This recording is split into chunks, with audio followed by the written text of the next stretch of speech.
दोस्तों, आज की फ़िल्म में हम देखते हैं कि एक लड़का अपने काले जादू से एक लड़की को अपने वश में करके दिन-रात उसकी ठुकाई करता है, उसकी गुफ़ा लूटता है। कहानी की शुरुआत में हम देखते हैं चंपक चूतिया नाम का एक लड़का घूम रहा होता है, जो कि बहुत ही गया-गुज़रा लग रहा होता है। वो भिखारी की तरह ज़िंदगी जीता है, वो गूंगा-बहरा होने का नाटक करता है और कूड़े से पड़ी हुई चीज़ों को उठा के खाता है। एक दिन जब वो कूड़े से पड़ी हुई चीज़ों को उठा के खा रहा था, तभी उसकी नज़र एक पिंक गुफा वाली बहुत ही खूबसूरत माल पे पड़ती है। वो लड़की बहुत ही सुंदर होती है।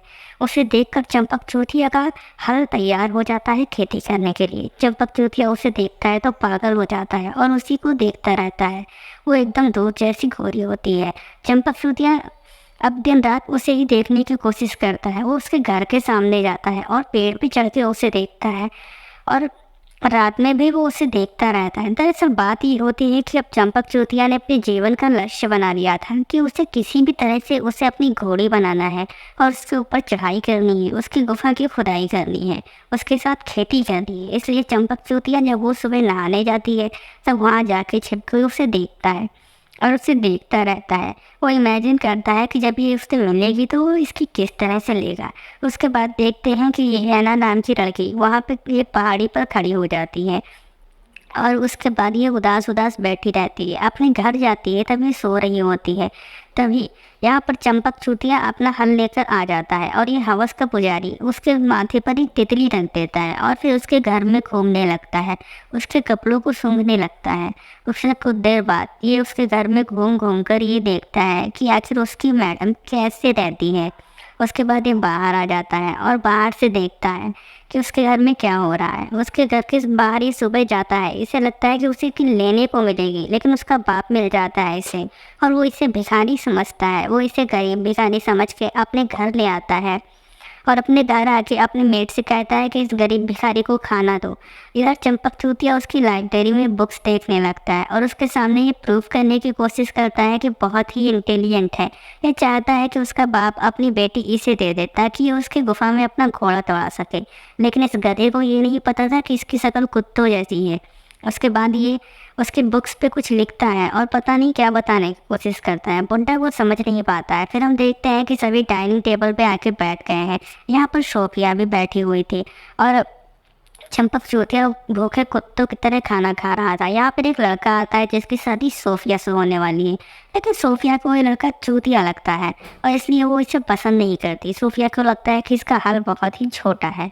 उसके बाद हम देखते हैं चंपक चूतिया सबको बताने की कोशिश करता है कि वो एक बहुत ही बड़ा जादूगर है, लेकिन साथ में वो गूंगा और बहरा होने का नाटक भी करता है ताकि किसी को कुछ पता न चले। उसके बाद चंपक चूतिया एक बुक्स पे कुछ लिखता है और उन लोगों को दिखाता है, लोगों को बताता है कि जल्दी ही एक बहुत बड़ी महामारी आएगी और सब लोग मर जाएंगे। मोदी जी लॉकडाउन लगा देंगे और तब वो एक खूबसूरत लड़की से शादी करेगा और उसके साथ दिन रात खुदाई करके 15 बच्चे पैदा करेगा, जो बच्चे विशेष शक्तियाँ रखेंगे। दरअसल यहाँ पर चंपक चूतिया सबको अपनी बातों में फंसा के ये प्रूव करना चाहता है कि किसी भी तरह से उसे सोफिया मिल जाए। उसके बाद ये चाकू पर अंगूठी बना देता है। ये देखकर सब लोग शौक रह जाते हैं। एना की भी फटने लगती है कि ये तो सच में जादूगर है। उसके बाद वो फिर से अंगूठी को चाकू बना देता है और एना की ओर उसका पॉइंट करता है। एना डर जाती है कि कहीं ये सनकी उसके साथ कुछ कर ना दे। उसके बाद ये फिर से लिखता है और उसमें सब जब पढ़ते हैं तो पता चलता है ये खुद को धरती फाड़ के जन्मा हुआ बताता है। ये कहता है कि इसका जन्म नहीं हुआ, ये ईश्वर की संतान है। जब सोफिया अपने कमरे में रात में सो रही होती है तो इसी चंपक चूतिया के बारे में ही सोच रही होती।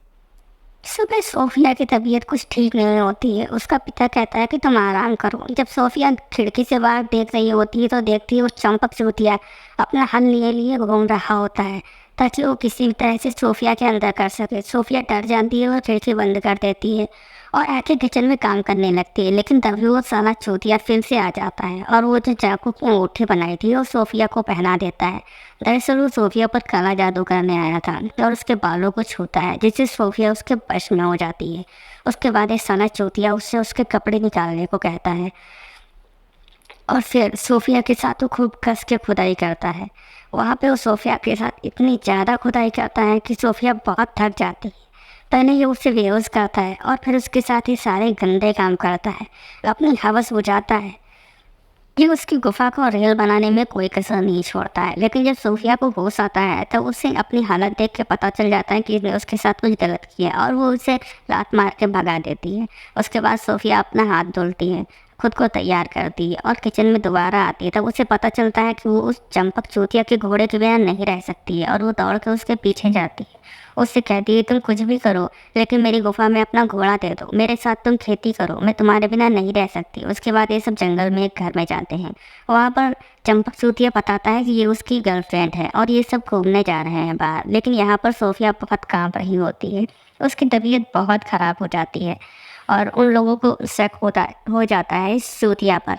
तभी हम देखते हैं कि चूतिया उन लोगों को भी अपना काला जादू दिखा के अपने वश में करते हैं और यहाँ पर ये बात कर रहा होता है, यानी कि ये नाटक कर रहा था और ये गूंगा बहरा नहीं है। सब लोग इन दोनों को एक कमरे में छोड़ के जाने लगते हैं। तब सोफिया उन्हें रोकती है, लेकिन ये चूतिया उस पर काला जादू करके उसे अपने वश में कर लेता है और वो अपने घुटनों पर चलने लगती है। इस पर चूतिया बहुत खुश होता है और वो अब उसके साथ खुदाई करने वाला था। वो उसके दोनों कान पकड़े से उसे उठा के ले जाता है, लेकिन घर की मालकिन गुस्सा हो जाती है और वो कहती है तुम इस लड़की के साथ ऐसा नहीं कर सकती। लेकिन चूतिया उन्हें डराता है और कहता है, अगर तुमने हमें रोका तो मैं तुम्हारी बेटी की पहले खुदाई करूँगा और खूब गवाह करूँगा। इससे घर वाले डर जाते हैं और वो कुछ नहीं कहते। उसके बाद हम देखते हैं ये चूतिया सोफिया को एक कमरे में ले जाता है और उस घर के बेटे से कहता है कि तुम इसके कपड़े निकालो और इसके पैरों की मालिश करो ताकि इसकी पिंकी तैयार हो जाए और तुम इसकी पिंकी को रात भर पीट सको, इसकी गुफा में घोड़ा कर सको। तभी हम देखते हैं कि घर का मालिक परेशान हो जाता है। उसे रह रहकर यही याद आता है कि चूतिया जवान लड़की के साथ बदतमीजी करने जा रहा है। उसके बाद ये सब गुस्से में आकर चूतिया को बाहर फेंक देते हैं। ये अपना प्यासा हाल लिए लिए बाहर बैठा रहता है, लेकिन यहाँ सोफिया की तबीयत बहुत ख़राब हो जाती है। वो कांपने लगती है और काबू से बाहर हो जाती है। तब इन लोगों को पता चलता है कि उन्हें उस चूतिया को बुलाना पड़ेगा, नहीं तो सोफिया मर जाएगी। वो सभी लोग मजबूरी में ही उस चूतिया को दोबारा बुलाने का डिसाइड करते हैं और उसे बुलाते हैं। यहाँ पर वो चूतिया फिर से आ जाता है और वो सोफिया पर जादू करके उसे ठीक कर देता है। सोफिया ठीक तो हो जाती है, लेकिन सबको ये पता चल गया था कि चूतिया उसे अपने वश में करके लाया है उसकी ठुकाई करने के लिए, अपनी हवस बुझाने के लिए। उसके बाद ये उससे बाहर ले जाता है और वो घर छोड़ देता है। यहाँ पर सोफिया बैठी होती है और ये कुत्ता एक खरगोश पकड़ के लाता है और उसे खाने के लिए कहता है, लेकिन सोफिया मना कर देती है। इस पर ही चूतिया उससे डराता है और कहता है फिर मैं तुम्हारी ठुकाई करूँगा और बहुत ज़्यादा करूँगा। तो सोफिया डर के मारे वो खरगोश खाने के लिए तैयार हो जाती है, क्योंकि वहाँ खाने के लिए और कुछ भी नहीं था। उसके बाद हम देखते हैं कि ये चूतिया फिर से सोफिया पर जादू करता है ताकि ये उसके गुफा से खुदाई कर सके, उसके साथ खेती कर सके।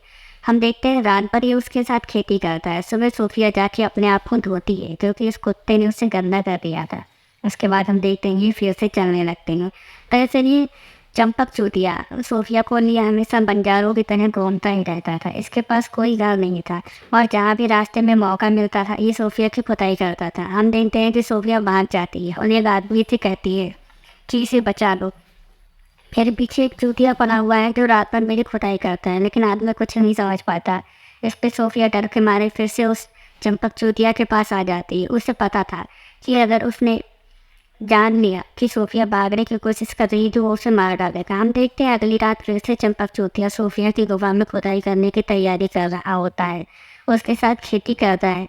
दरअसल ये चूतिया उसके साथ इतनी बार गलत काम करता है, अपनी आवाज़ बुझाता है कि सोफिया भी परेशान हो गई थी और उसे इसकी आदत लग गई थी। उसके बाद हम देखते हैं रास्ते में कुछ टुच्चे लुटेरे मिलते हैं और जो चंपक चूतिया को पकड़ के खूब कस के पेलते हैं, उसके पेन पेन के जासू चौसन बना देते हैं। इस पर सोफिया हंसने लगती है। वो देखती है कि चंपक चूतिया का हाथ भी कट गया है।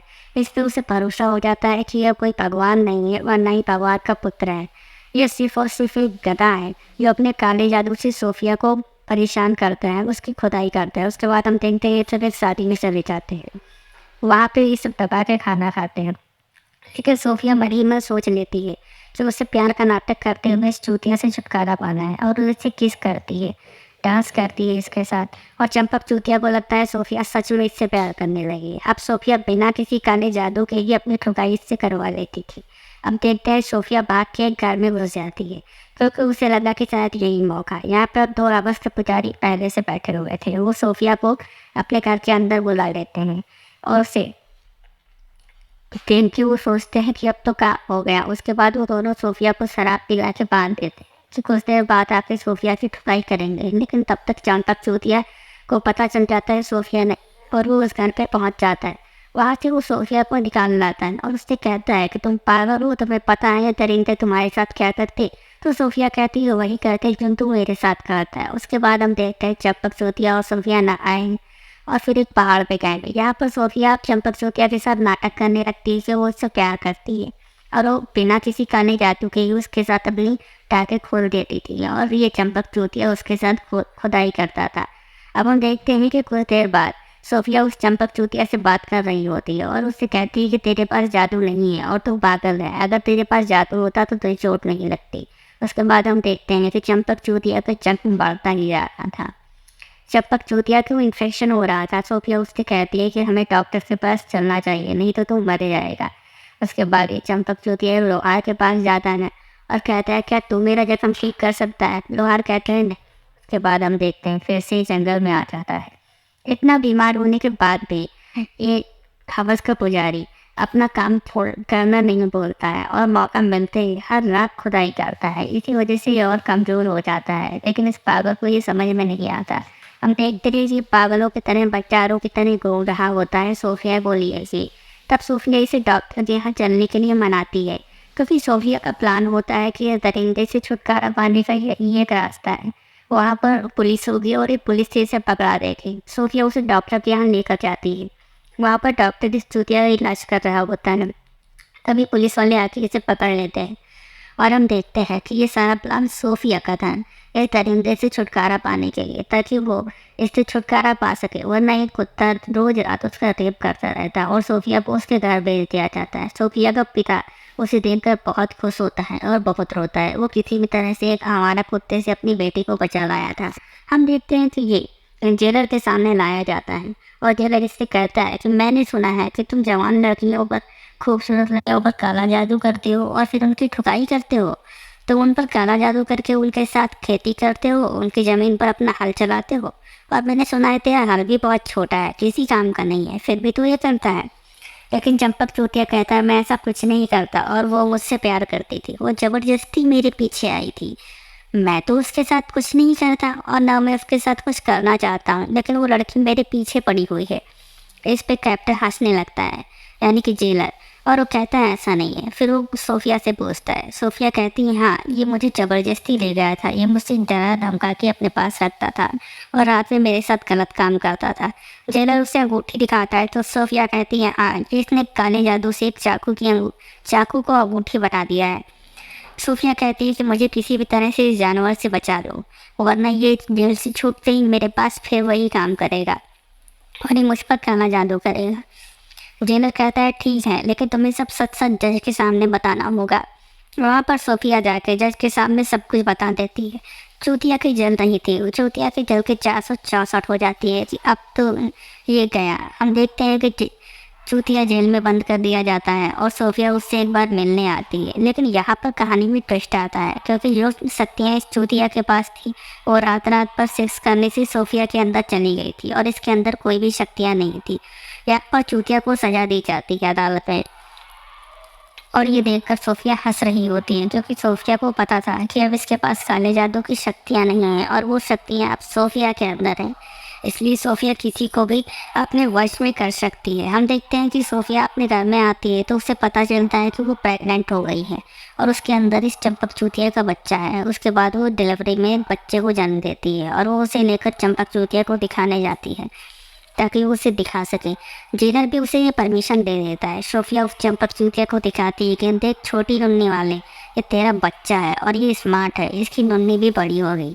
यह कहकर सोफिया वहाँ से चली जाती है। चंपक चूतिया कुछ नहीं कर सकता क्योंकि उसके पास अब जादू भी नहीं है। फ्रेंड्स, हमें सपोर्ट करें, चैनल को सब्सक्राइब करें।